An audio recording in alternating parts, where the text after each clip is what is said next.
Hello students, UPSC guiding principal channel में आप सभी का हार्दिक स्वागत है। हम जनरल ज्योग्राफी की घटना चक्र को स्टडी कर रहे थे और इसमें हम वर्ल्ड ज्योग्राफी को स्टार्ट कर रहे हैं। वर्ल्ड ज्योग्राफी में अपने इस लेक्चर में हम पढ़ेंगे कॉमेट्स और मेटेरॉइड्स के बारे में।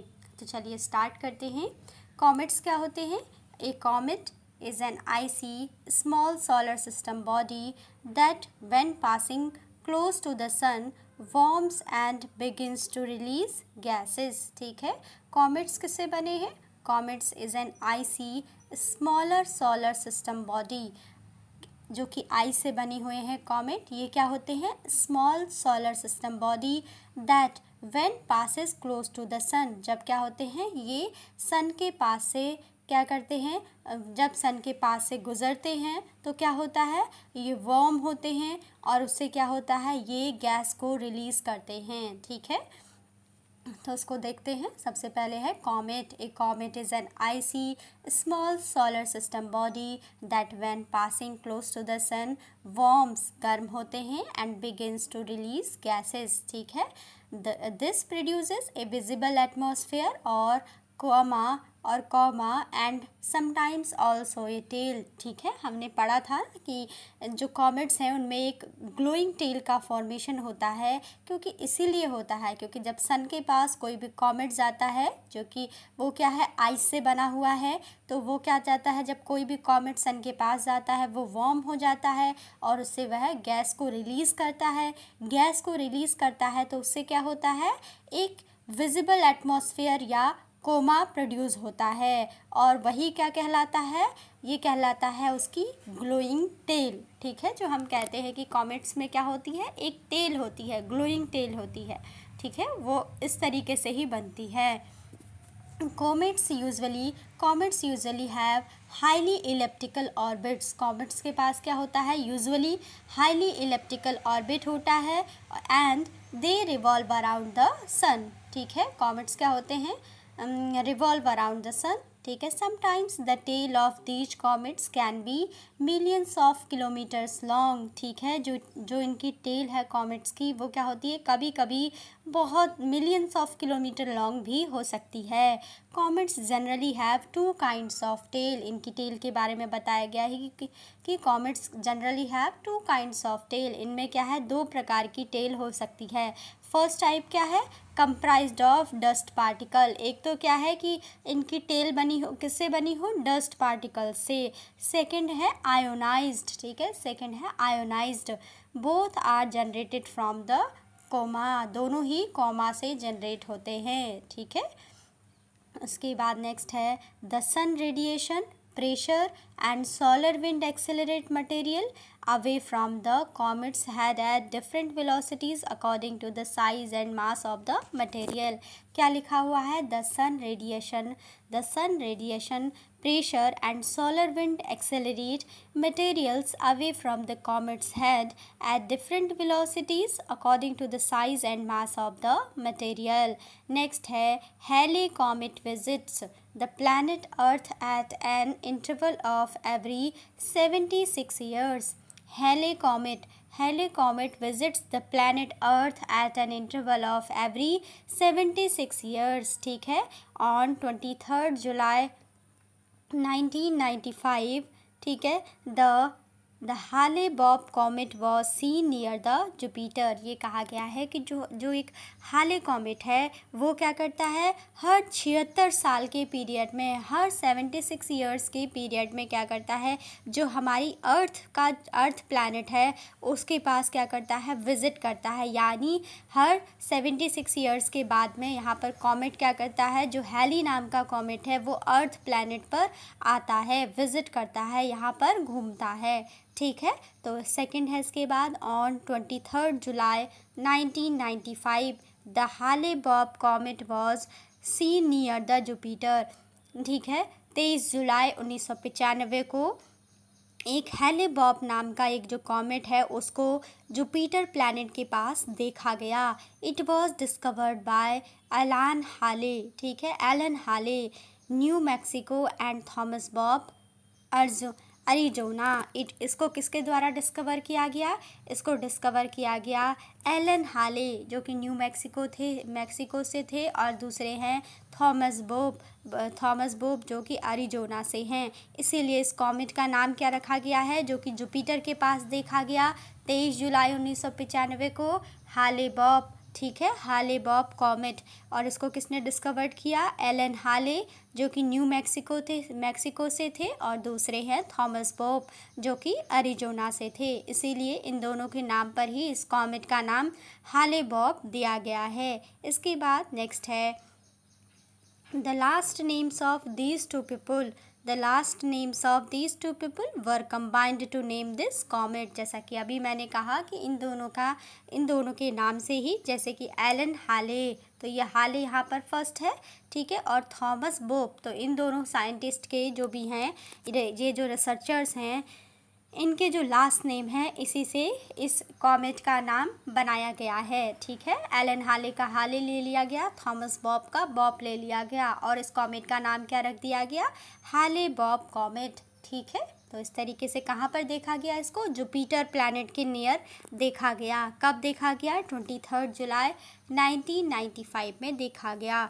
ठीक है, उसके बाद नेक्स्ट है the Hale Bopp comet is 1000 times brighter than the Hale comet.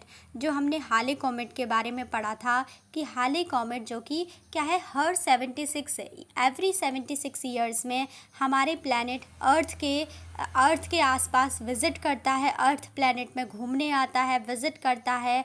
ठीक है, तो उससे कह रहे हैं कि जो ये हाले बॉब कॉमेट है वो क्या है, 1000 टाइम्स ब्राइटर है, उससे ज़्यादा चमकीला है। ठीक है, the Hale Bopp comet is 1000 times brighter than the Hale comet even though they are at equal distances. ठीक है, दोनों की डिस्टेंस सेम है, लेकिन तब भी जो हाले बॉब कॉमेट है वो हाले कॉमेट से 1000 गुना ज़्यादा ब्राइट है। ठीक है, नेक्स्ट है the comet Shoemaker Levy 9। ठीक है, एक दूसरा कॉमेट है, एक और कॉमेट आ गया है तीसरा। पहला कॉमेट हमने पढ़ा हैली कॉमेट, दूसरा हमने पढ़ा हैले बॉब कॉमेट, और अब हम पढ़ेंगे शो मेकर लेवी 9। ठीक है, the comet Shoemaker Levy 9 was discovered by astronomers Eugene M Shoemaker and David Levy. इसका नाम भी क्या है, इसके रिसर्चर्स के जो भी एस्ट्रोनॉमर्स हैं, इन्हीं के,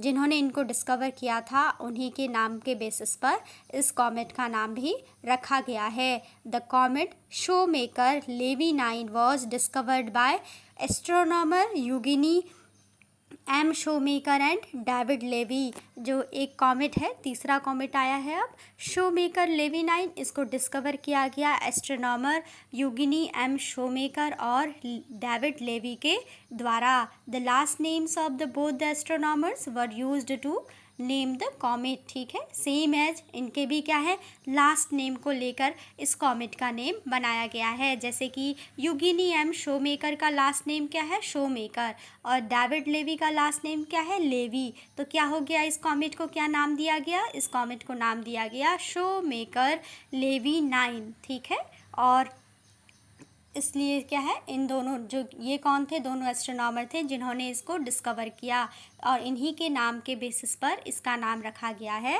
इनके लास्ट नेम को लेकर। ठीक है, कि शोमेकर लेवी 9।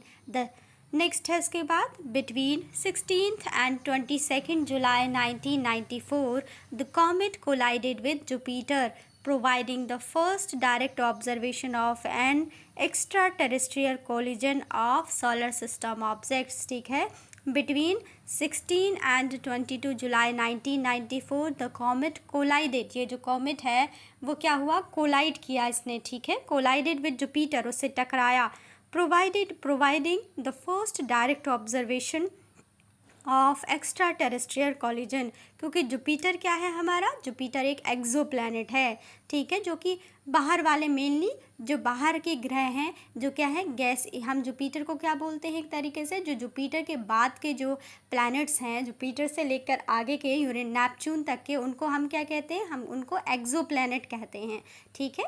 तो इसलिए कहा जा रहा है कि ये क्या था, पहला डायरेक्ट ऑब्जर्वेशन था of an extraterrestrial collision of solar system objects. However, Jupiter was not harmed by this collision। कहा गया है कि जब ये कॉमेट इससे आकर टकराया तो जुपिटर को कोई नुकसान नहीं हुआ, हालांकि जुपिटर को इससे कोई हार्म नहीं पहुंचा, ठीक है। तो ये यहाँ पर कहा गया है और ये पहला ऑब्जर्वेशन था कि जब कोई कॉमेट क्या है एक एक्स्ट्रा टेरिटोरियल जो क्या है extra terrestrial collision solar system में किसी ऑब्जेक्ट का हुआ है, और वो किसके द्वारा शो किया गया, शोमेकर लेवी-9 के द्वारा, जिसको डिस्कवर किया गया था एस्ट्रोनॉमर यूगिनी एम शोमेकर और डेविड लेवी के द्वारा, ठीक है। और ये 16 से 22 जुलाई 1994 को ये कॉमेट कोलाइड होता है with Jupiter, providing the first direct observation of an extraterrestrial collision of solar system object. However Jupiter was not harmed by this collision. हालांकि इससे जुपिटर को कोई हानि नहीं पहुंची जब ये कॉमेट इससे आकर टकराया, इससे इसका कोलिजन हुआ, ठीक है। इसके बाद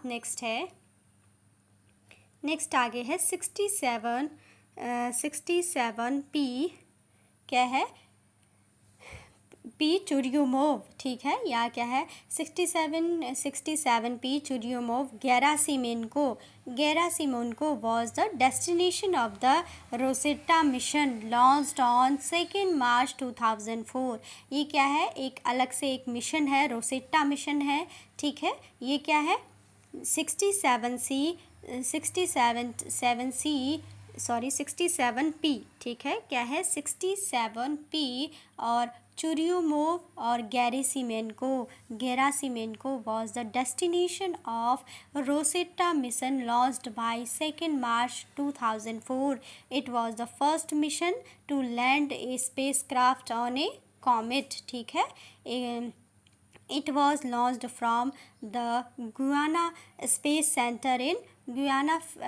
Center in French Guiana on an Ariane 5 rocket and reached comet Churyumov-Gerasimenko on 7th May 2014। ये क्या बता रहे हैं कि ये कॉमेट है, ठीक है। इस कॉमेट पर एक रोसेटा मिशन को लॉन्च किया गया, ठीक है। उसका जो डेस्टिनेशन था वो यही कॉमेट था। तो इस कॉमेट का नाम क्या है, 67 पी चुरियोमोव गेरासिमेनको, ठीक है। 67 P Churyumov गेरासिमेनको was the destination of the Rosetta mission launched on 2 March 2004।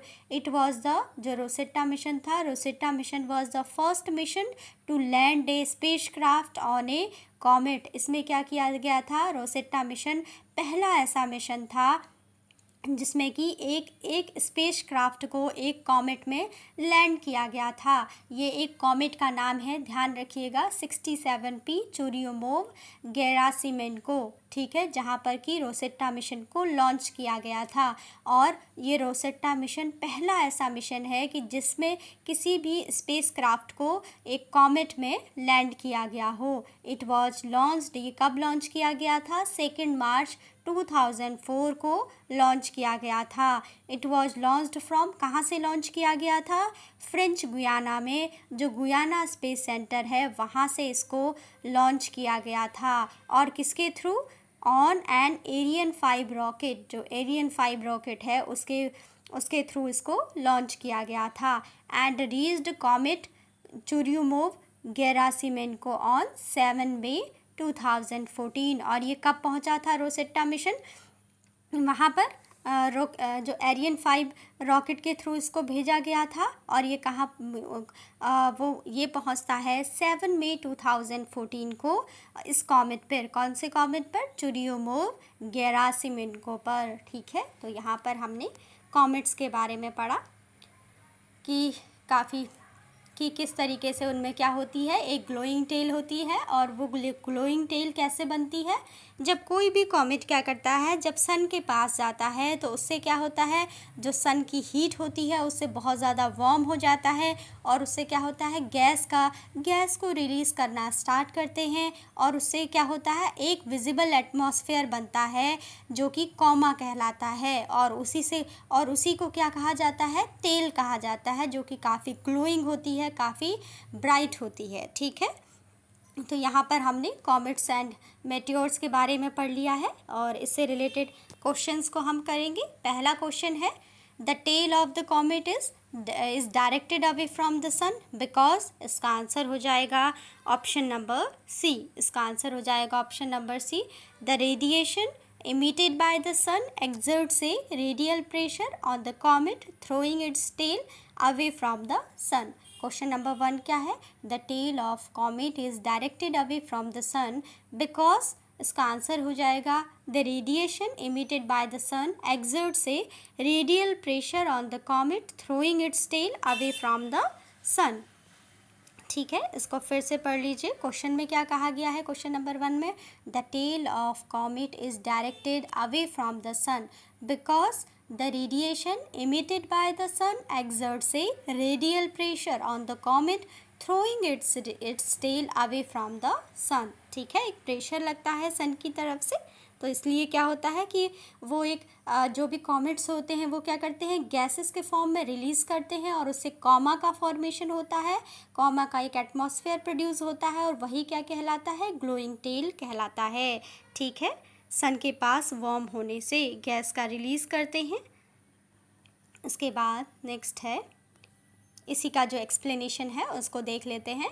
In the outer solar system comets remain frozen. ठीक है, जब आउटर सोलर सिस्टम में कॉमेट्स कैसे होते हैं, फ्रोज़न फॉर्म में होते हैं। क्यों, क्योंकि कॉमेट्स मेनली किससे बने हैं, आइस से बने हैं, आइस से बने हैं, डस्ट से बने हैं, रॉकी मटेरियल से बने हैं। तो बेसिकली वो कैसे होते हैं, फ्रोजन होते हैं एंड आर एक्सट्रीमली डिफ़िकल्ट और impossible to detect from earth due to their small size. और उनको काफ़ी डिफ़िकल्ट होता है डिटेक्ट करना अर्थ से due to their small size, उनके स्मॉल साइज़ के कारण।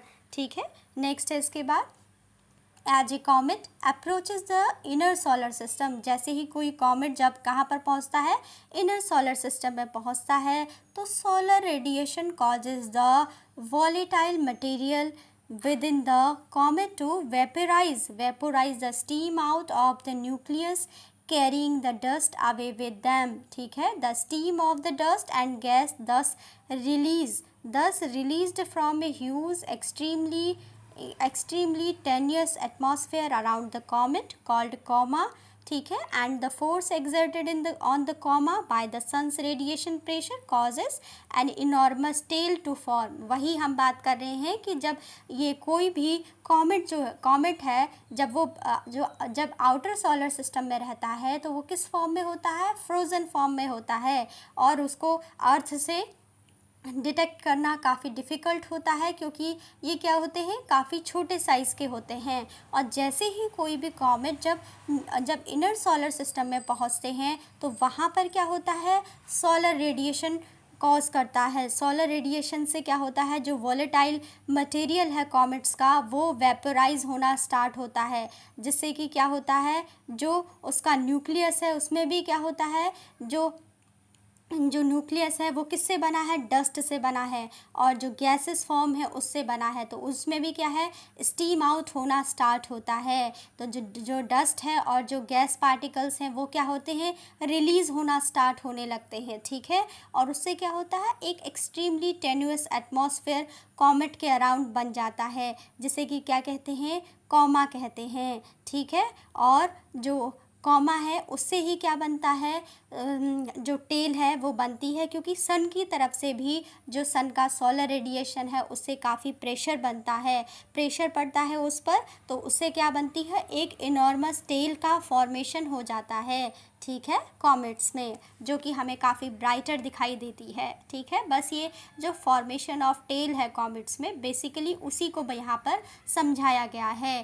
ठीक है, तो इसको एक बार पढ़ लेते हैं। In the outer solar system comets remain frozen. बस ध्यान रखिएगा कि जब क्या होता है कि आउटर सोलर सिस्टम में नॉर्मली जब ये बनते हैं कॉमेट्स, तो वो कैसे होते हैं, फ्रोज़न पार्ट होते हैं, आइसी पार्ट कंटेन किए हुए होते हैं, ठीक है, frozen, and are extremely difficult और impossible to detect from the earth due to their small size as a comet approaches the inner solar system, ठीक है, as a comet approaches the inner solar system, solar radiation causes the volatile material within the comet to vaporize the steam out of the nucleus, carrying the dust away with them. The steams of dust and gas thus released from huge extremely tenuous atmosphere around the comet called coma, and the force exerted on the coma by the sun's radiation pressure causes an enormous tail to form, which points away from the sun, ठीक है, hence option C is the correct answer. इसके बाद option C correct answer है। तो हमने क्या पढ़ा था, एक बार फिर से देखते हुए चलते हैं क्वेश्चन नंबर 1 को।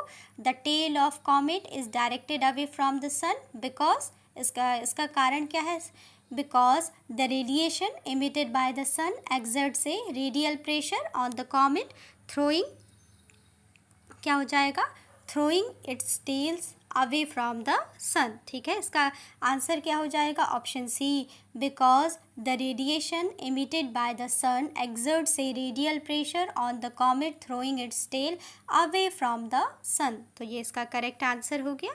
इसके बाद नेक्स्ट अब हम देखते हैं क्वेश्चन नंबर 2। क्वेश्चन नंबर 2 है हाले बॉप। हाले Bopp is the name of ए, हमने इसको अभी पढ़ा, हाले बॉप नाम का क्या पढ़ा हमने, कॉमेट पढ़ा, ठीक है। तो हाले बॉप क्या है, Hale Bopp is the name of a comet, ठीक है। Hale Bopp is a long period comet that was discovered in 1995. Hale बॉप was shining near the orbit of Jupiter around 23 July 1995. Hale Bopp comet was discovered by Alan Hale, जो कि new Mexico से थे, और दूसरे astronomer थे Thomas Bob, जो कि Arizona से थे, और इन दोनों के नेम से ही ये बनाया गया इसका नाम, ठीक है। इस हाले बॉब जो नाम है वो इसके जो रिसर्चर्स थे जिनने कि इसको डिस्कवर किया, ठीक है, एलन हाले जो कि न्यू मैक्सिको से थे, दूसरे थे थॉमस बॉब एरिजोना से। So it was named by joining the last name of the two astronomers, ठीक है, इन दोनों का जो लास्ट नेम है उसको ज्वाइन करके ही इसका नेम रखा गया इस कॉमेट का, हाले बॉब, ठीक है। एलन हाले का लास्ट नेम हाले और जो थॉमस बॉब है इनका लास्ट नेम बॉब, तो क्या हो गया, हाले बॉब इस कॉमेट का नाम इस तरीके से रखा गया है। दिस कॉमेट हाले Bob looked 1000 times brighter then that of हाले कॉमेट, ठीक है।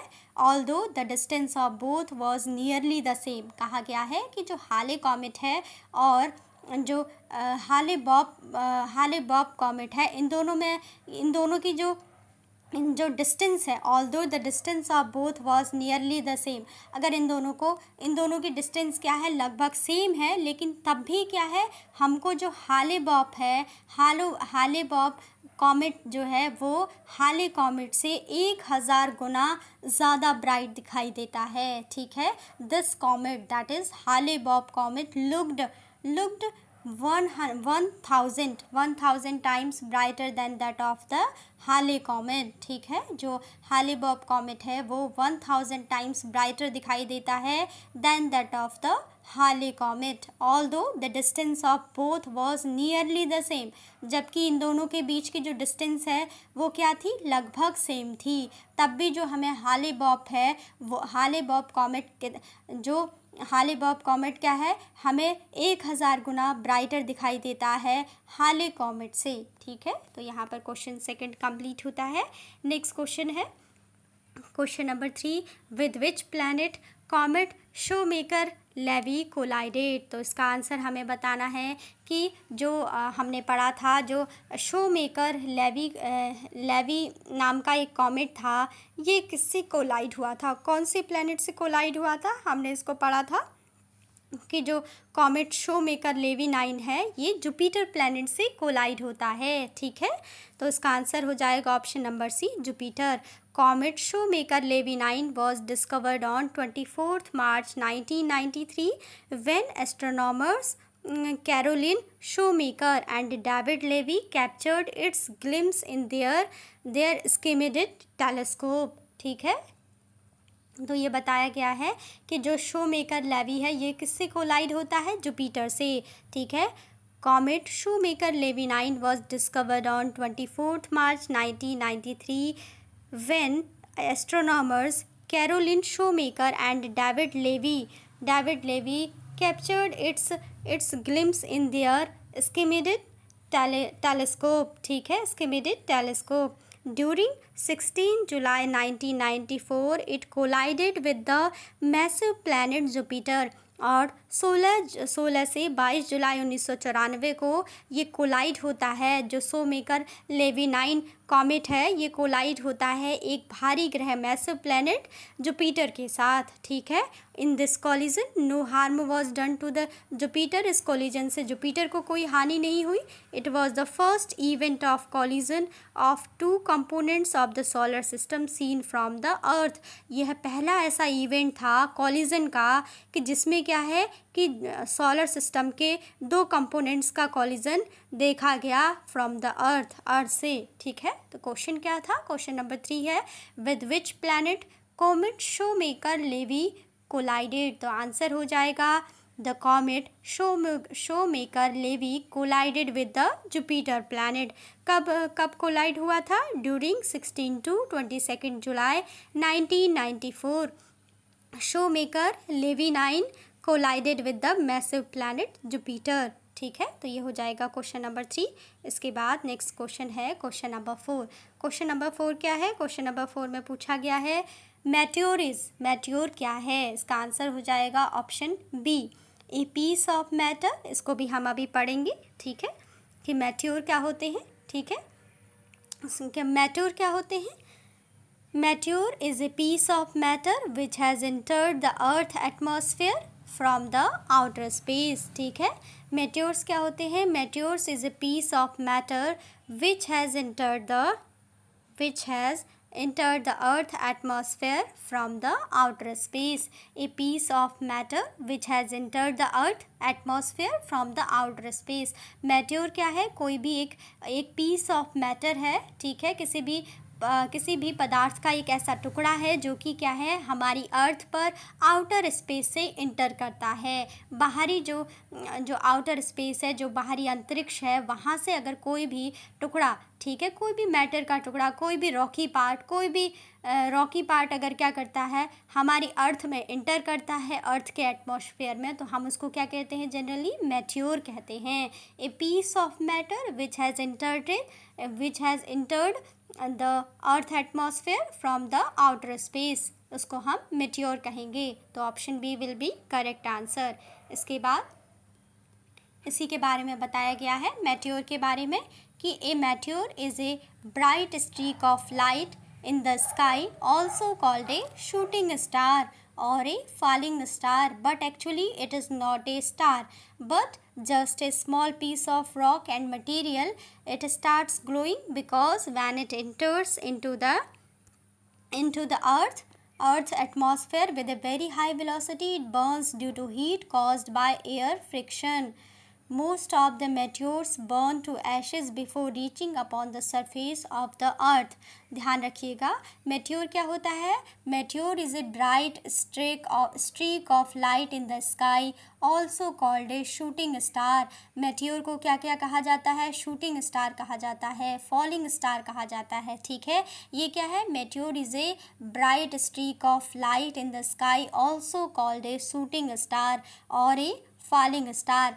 ध्यान रखिएगा, हमने अभी इसको पढ़ा कि ये क्या है, जब हम मेट्योर का जो डेफिनेशन देख रहे थे कि मेट्योर क्या है, ए पीस ऑफ मैटर है जो कि आउटर स्पेस से हमारे अर्थ एटमॉस्फेयर में इंटर करता है। तो साथ ही यहाँ पर ये भी कह सकते हैं, ठीक है, मटेरियल का पीस है, साथ ही इसमें क्या है, जैसे जो अभी हमने देखा था कि इसमें क्या है, कुछ आइसी फॉर्म की जो कॉमेट्स है, ठीक है, इसमें कॉमेट्स की प्रॉपर्टी भी पाई जा रही है, ठीक है। इसको थोड़ा सा ध्यान रखिएगा, क्योंकि इसमें क्या है, जो हम इसको क्या कह रहे हैं, हम इसको कह रहे हैं शूटिंग स्टार कह रहे हैं, साथ ही फॉलिंग स्टार कह रहे हैं। तो इसमें क्या है, ब्राइट स्ट्रीक ऑफ लाइट, ठीक है, इसमें ब्राइट स्ट्रीक ऑफ लाइट भी होती है, ठीक है।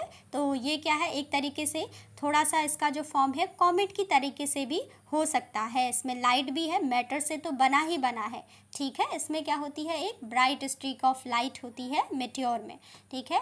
A meteor is a bright streak of light in the sky, also called a shooting star or a falling star, but actually a meteor is not a star but just a small piece of rocks and minerals का क्या होता है, एक छोटा सा part होता है। तो इसमें इट स्टार्ट्स ग्लोइंग, ये क्या करता है, जैसा कि हमने कहा कि ये क्या है, एक ब्राइट स्ट्रीक ऑफ लाइट है इन द स्काई। इसमें भी क्या है, एक जो है एक फॉर्मेशन होता है लाइट का कॉमेट्स की तरह। ऐसा क्यों होता है, it starts glowing because when it enters into the earth's atmosphere with a very high velocity it burns due to the heat caused by air friction. Most of the meteors burn to ashes before reaching upon the surface of the earth। ध्यान रखिएगा, यहाँ पर साफ साफ बताया गया है कि जो मेट्योर है वो एक स्टार नहीं है, ये क्या है, just a small piece of rocks and minerals है, ठीक है। लेकिन ये स्टार्ट करता है ग्लो होना स्टार्ट करता है, it starts glowing because when it enters into the earth's atmosphere with a very high velocity it burns due to the heat caused by air friction, ठीक है। जब ये अर्थ के एटमॉस्फेयर में पहुंचता है तो क्या होता है, बहुत तेज़ वेलोसिटी के संग होता है, जिससे कि जो हमारे अर्थ का जो एयर फ्रिक्शन होता है उससे इसमें क्या होती है, हीट कॉज होती है, जिससे कि ये बर्न हो जाता है और हमें क्या दिखाई देता है, ए ब्राइट स्ट्रीक ऑफ लाइट इस मेट्योर में दिखाई देता है, ठीक है। हमें ध्यान रखना है कि जो मेट्योर है बेसिकली ये क्या है, just a small piece of rocks and minerals ही है, लेकिन ये भी मेट्योर, ये भी कॉमेट्स की तरह ग्लो करता है, ग्लो करने लगता है। क्यों ग्लो करने लगता है, और इसमें एक bright streak of light generate होती है स्काई में, क्यों होती है, क्योंकि जब ये आउटर स्पेस से हमारे अर्थ एटमॉस्फेयर में इंटर करता है कोई भी मेट्योर, तो क्या होता है, उसमें एयर फ्रिक्शन कॉज होता है।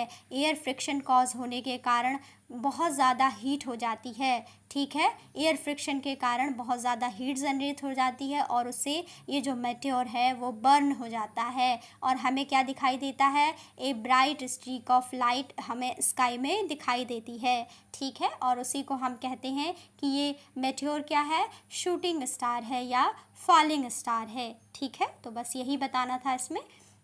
एक बार इसको पढ़ते हुए चलते हैं कि ये क्या है, a meteor is a bright streak of light in the sky also called a shooting star or a falling star, but actually meteor is not a star but just a small piece of rocks and mineral, ठीक है। It starts glowing, meteor starts glowing because when meteor enters into the Earth's atmosphere with a very high velocity, it burns due to the heat caused by the air friction, ठीक है। When a meteor enters into the Earth's atmosphere with a very high velocity, it burns due to heat caused by air friction. Most of the meteors burn to ashes before reaching upon the surface of Earth, ठीक है। Most of the meteors burn to ash before reaching upon the surface of the Earth. जो बहुत सारे जो meteors हैं वो क्या हो जाते हैं, बर्न हो जाते हैं और अर्थ की सरफेस में पहुंचने से पहले ही क्या बन जाते हैं, एशेस बन जाते हैं, राख बन जाते हैं, ठीक है।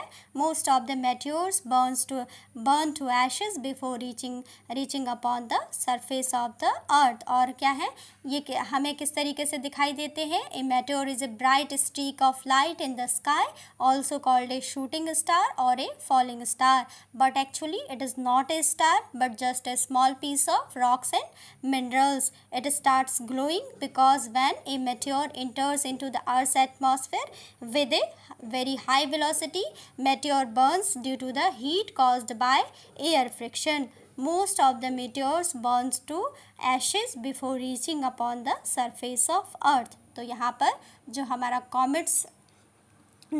कॉमेट्स और मेटेओर्स वाला पार्ट है, तो यहाँ पर ये भी कंप्लीट होता है।